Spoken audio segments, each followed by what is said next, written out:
Hey everybody, it's fantastic to have you here with us again. We are here going through our series of videos on Station 11 that we have titled Understanding Station 11. And so there are a range of videos that include sample paragraphs that we've looked at, a general overview of the text itself. So far we've also looked at scenes from the airport, and today we're going to look at what for me is the most critical part of the entire text. And if I was to make a film out of Station 11, I wouldn't start with Arthur Leander dying on stage. I'd start with this scene, and I'd confuse everybody right from the start, because this is the scene where every single person who's involved in Station 11, the main characters, are all there at the same time and at the same point. And it is the only point where all of them are all together there.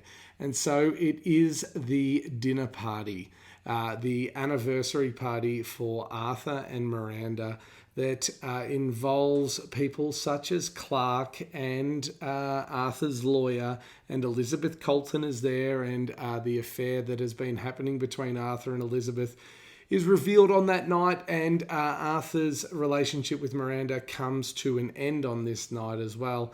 And I have written down a whole bunch of things because we have just finished writing our study guide for Station 11, which if you'd like to purchase, there is a link in our description for this video that will point you to that.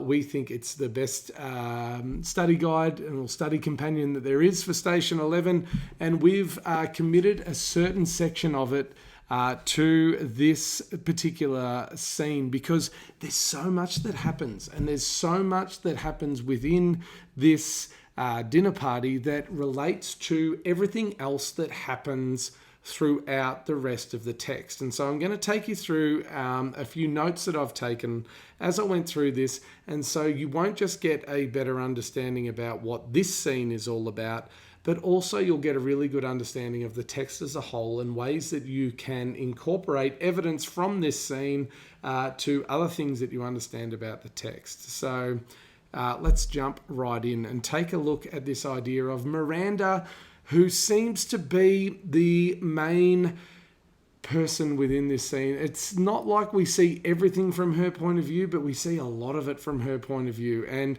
there is a quote on page 92 where she knows she'll never belong here, no matter how hard she tries.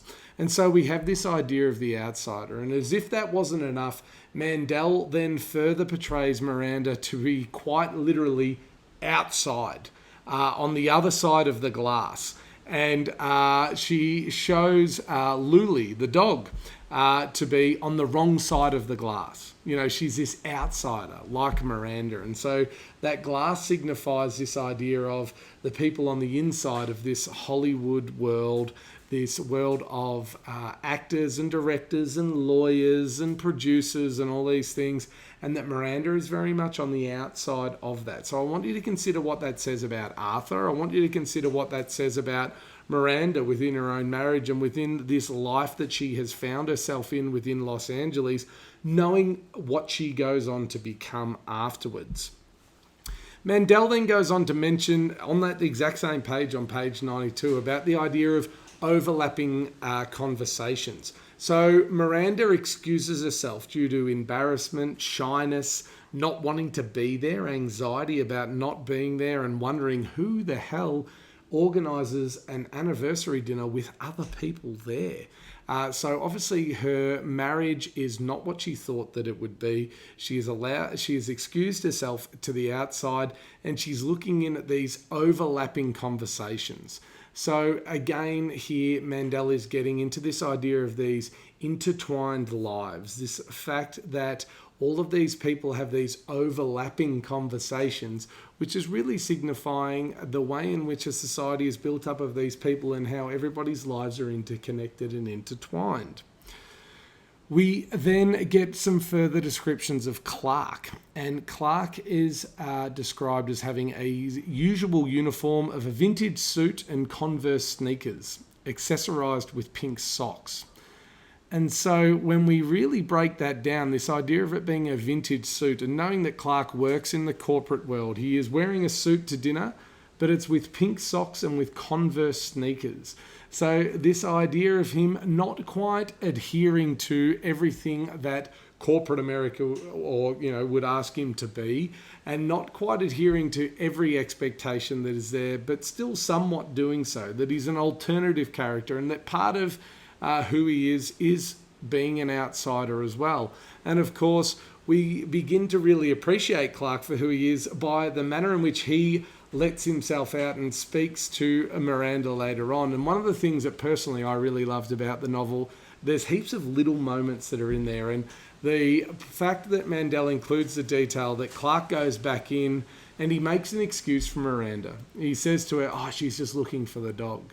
So he gives this socially acceptable excuse for the fact that Miranda's outside, when he really understands the fact that this woman whom he has just met is actually embarrassed that at her anniversary dinner, her husband is clearly in this relationship with this new woman. And Clark understands that, yet he provides this layer of this layer of inauthenticity, this layer of a lie, really, saying that she's looking for the dog in order to give Miranda a little more dignity, which really speaks to who he is as a person, who is truly perceptive and understands that world around him. Mandel also makes comment about the idea of work and an occupation or a vocation that exists for people, where Miranda says it's the work that's important to me. It's the work itself that's important to me when she's talking about her Dr. 11 comics. And she knows that that sounds pretentious, but she actually believes it to be true. And what's telling about this is that Elizabeth actually is the one that backs her up in saying it's like the point is that it exists in the world, right?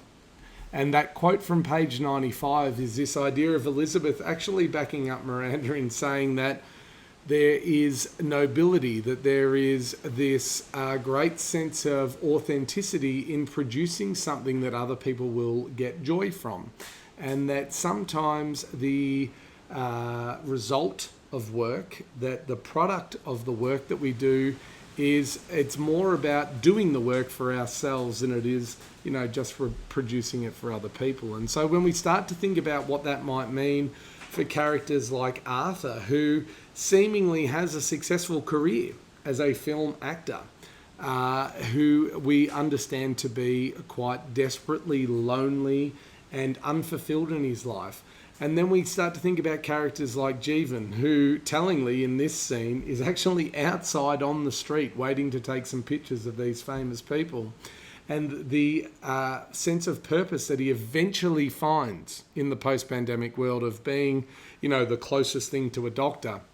And that joy that he feels in knowing that he needs to be a paramedic, but knowing that the work that he did as a paparazzi and an entertainment reporter was not what really made him tick. And so there are these allusions here from Mandel in this way in which he's talking about the work that people do and what that might mean. And sometimes it's just enough to just do something for the world rather than really expecting there to be, a form of congratulations or reward for that. Rather, it's the feeling that we get from that work. And if you take a look at the video that I've done about the airport, chapters 42 and 43, you'll see further examples of these people that just have the need to do something as opposed to do nothing, and what that might say about how human beings have been conditioned to feel within a society where they must contribute and do something and make a mark on the world.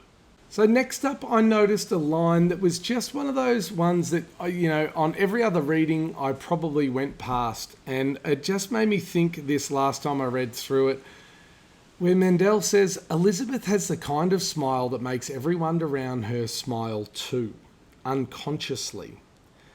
And it's this little hidden line for me where I think about not so much Elizabeth as a character, because we really don't know a whole lot about her after this scene, other than the fact that, she goes to Zavern City Airport, but rather the fact that she gives birth to Tyler, and that if he has taken on some of those qualities that, people smile around her unconsciously, and that if he has taken on the qualities of his father as well, who is this man who has projected this image that isn't truly who he is, well, then we can start to think about why Tyler may have become the person that he did in being the prophet, and that he is able to persuade and manipulate these people, and that he has this charming, effusive nature that draws people towards him and has them believe in what he says. And tragically, that is there in this post-pandemic world in a way in which he mixes that with all of these other beliefs, and these people go ahead and commit these atrocities that they do under his name. But it's just one of those lines that, upon, multiple readings you look at and you think, okay, the more detail that Mandel gives us about Tyler's parents, the more we can come to understand who he is and why he may have turned out the way that he did. Mandel doubles down on this idea of the overlapping of conversations when she talks about Miranda knowing that they can't see past their own overlapping reflections on the glass.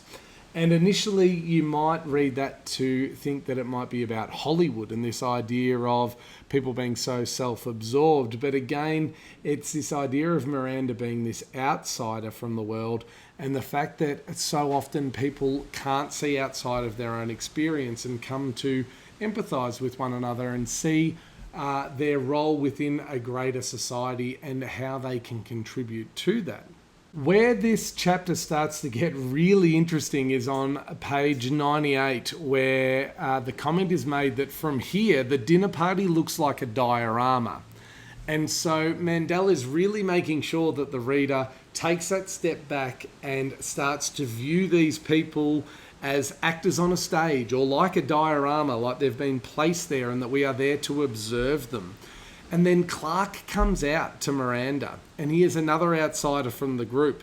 And Mandel says that he turns his back on the tableau. And I'll be honest with you, when I first read that word, I didn't understand what it meant, but I wanted to look into it because it's this idea that it had to mean something, that Clark turned his back on this tableau. And I thought, well, what does that mean? How is Mandel describing this scene that is playing out there behind her? And if you throw that word into Google, just as I did, you'll see that it is a striking or artistic grouping, that it is described from the French, literally a living picture, that a depiction of a scene usually presented on a stage by silent and motionless costumed participants. And so when we start to think about it in that word, that this French word tableau, meaning, an artistic grouping, that Clark has turned his back on these people, that really we as readers are there to look at them in that moment and to think about, well, who are they? That even though this moment took place in real life and in real time with these real people, that it is this way of us looking at them and not so much judging them, but understanding and evaluating them and thinking about what this scene might be all about. It really adds credence to this idea of this being a central scene to the whole novel, about where everybody goes from there and where they've come from before. But we are looking at them all at this same time. And if you think that that might be a little far-fetched in that interpretation, consider that in the very ending of the novel, Clark is reading through the Dr. 11 comics, and he sees a scene that Miranda has drawn at a dining table, and he realizes that once he sat with all of them at a dining table under electric light. There is this understanding that this is a key scene, that this is clearly a moment in time where people had found themselves at a certain time where they would go from there. And so Mandel really makes sure that we understand that fully by this idea of her describing it as a tableau, this idea of people all being at that moment within this living picture, a depiction of a scene usually presented on a stage by silent and motionless costumed participants. And so Clark makes his way outside and he shares a cigarette with Miranda. And one of the ideas that I've talked about in the study guide that we've produced for this text is the idea of things being ephemeral or temporary. These ideas of moments that exist only for a short time and then they're gone. This impermanence of these certain things of life. And Mandel describes the cigarette by saying the lit end flares in the darkness when she inhales. And so we get that visualization of that orange end of a cigarette as someone inhales, and that very temporary nature to that. And she shares this cigarette with Clark, and the quote is there later on where they say, "It's a pleasure." These two are taking pleasure in a moment. And if we think about it, Clark is there at a dinner party with his oldest friend, where he has come to understand that his oldest friend has left his wife, even though she doesn't know it yet, and that he is going to embark upon a relationship with another woman who is sitting there at the table of his anniversary dinner. And the shame and disgust that Clark might be feeling for Arthur at that time. And of course, then we have the pain of Miranda, who is sitting there seeing all of this unfolded in front of her.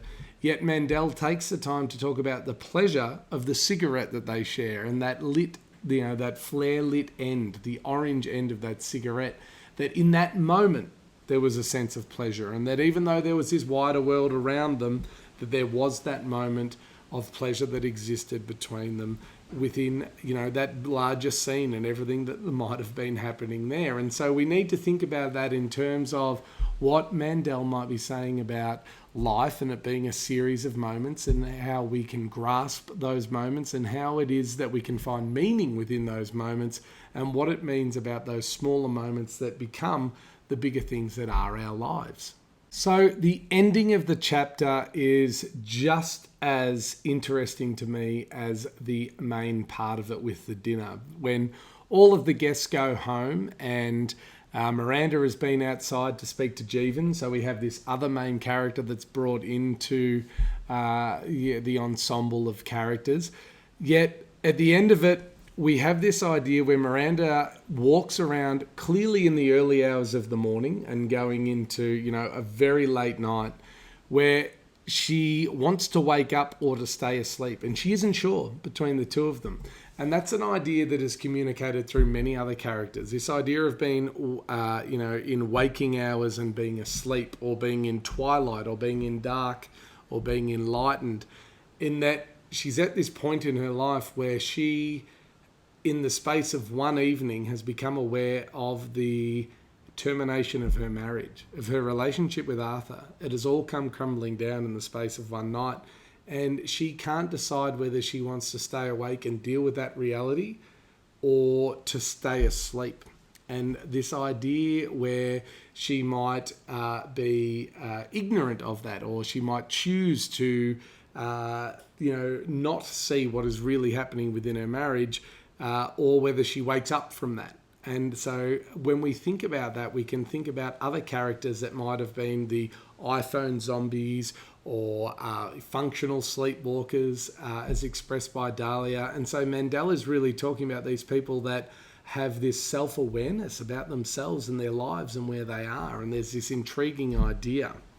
She finds the letters to V, and where Arthur has talked about, that strange feeling that one's life resembles a movie, as if Arthur isn't really in control of his own life. We hear about the comic in that I felt like a stranger, Dr. 11. I tried to forget the sweetness on earth. And then Elizabeth actually comes too, and she starts talking to Miranda and says, it's noted that she sounds like a different person when she's in front of a camera. And so there's this feeling towards the end of the chapter of death and of termination, where it's too late in every sense. It's the end of the relationship. It links to the other endings that happen. And of course, we know what this entire novel is about. Its premise being about the end of this one world and the start of another, that this is the end of a relationship for Miranda. And you've got to remember that she, along with Arthur, is one of these main characters who we know so much about, but their lives end with the pandemic. And so we need to start thinking about what Mandel might be saying there, about it being too late in every sense.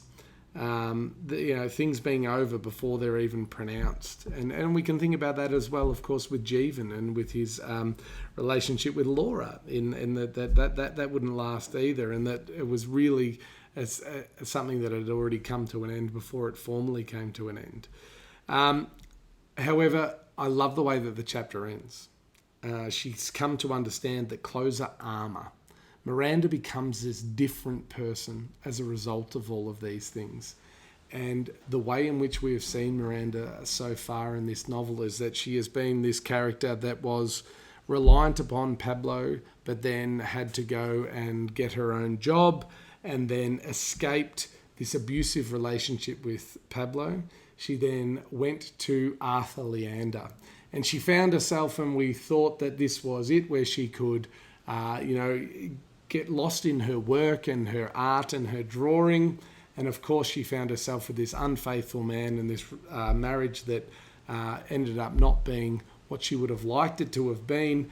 And so Miranda, as a result of that one evening, becomes the person she was meant to be. And unlike other people in this novel, she becomes this character who finds herself with a sense of purpose that comes not from people around her, but rather the job that she does. And so much about who Miranda comes to be, and so much about who she, exhibits herself to be to the world, and the way that she projects herself to the world comes about from this one evening. And, the fact that Mandel includes by the end of this chapter that Miranda finds a life that feels like freedom. Essentially, we see within this one chapter, Miranda goes from being trapped within this marriage with this unfaithful man to being an outsider looking in on all of these people, to then by the end of it, being able to make that decision that she is in charge of how she needs to feel and what her happiness will be, and making sure that she takes charge and doing that. So, guys, that is the explanation of the chapter of the dinner party. It, for me, is the central scene. It is the centre from which all of the other scenes within Station 11 take place from. You might see it differently, and if you do, I'd love to hear your interpretation. If you think that there's another scene that sums up everything that's there, otherwise, I will put up a PDF of these quotes that I've called on today, and I'll include some page references for you there so that you can get some further help from them.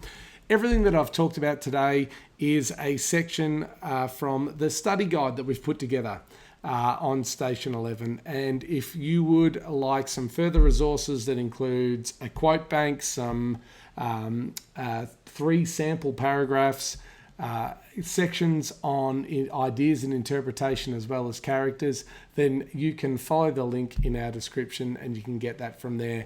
However, if you just want to ask a question about Station 11 and things that you are thinking as you read it or as you start to write analytical essays about it, please put them down there in the comments and I'd be more than happy to get to them. Until I see you next time, all the best and good luck with your study.